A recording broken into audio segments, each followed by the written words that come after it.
एकाच वेळेत हजारो नारे हवेत फेकतात आणि आपला नवस पूर्ण करतात. यात्रा म्हणजे फक्त जत्रा नसते, ती गावच्या आत्म्याची आठवण असते. या दिवशी सगळे एकत्र येतात. कोणाचं दुःख, कोणाची काळजी, कोणाचं टेन्शन सगळं बाजूला ठेवलं जातं आणि मन हलकं होतं. स्वयंभू मारुती आहे आमच्या गावामध्ये, ज्याला साक्षात रामदास स्वामींचं पण त्याला वास लागलेला असा मारुती आहे. त्याची फाल्गुन महिन्यात दरवर्षी भरपूर मोठी यात्रा होते, ज्यामध्ये मुख्य आकर्षण हे श्रीफळ सोहळा असतो.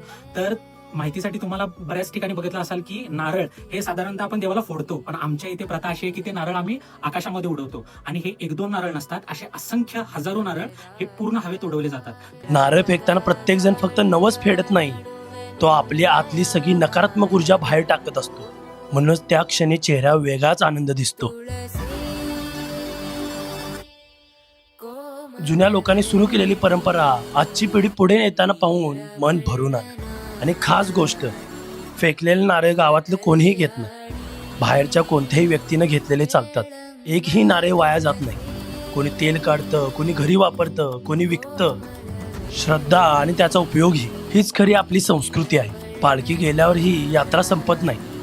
सगळे पुन्हा एकत्र येतात आणि पूर्ण परिसर स्वच्छ करतात. हीच खरी गावाची ओळख. एकजूट, स्वच्छता आणि श्रद्धा. आज कळलं, यात्रा देवासाठी नसते, ती माणसांना पुन्हा माणूस बनवण्यासाठी असते. अशी संस्कृती आजही आपण पाहतोय. हे आपलं नशीब आहे.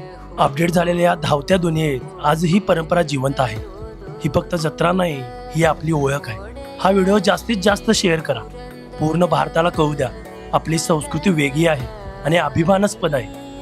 कदाचित देवानेच तुम्हाला हा व्हिडिओ दाखवला असेल, कारण ही गोष्ट लोकांपर्यंत पोहोचणं गरजेचं आहे.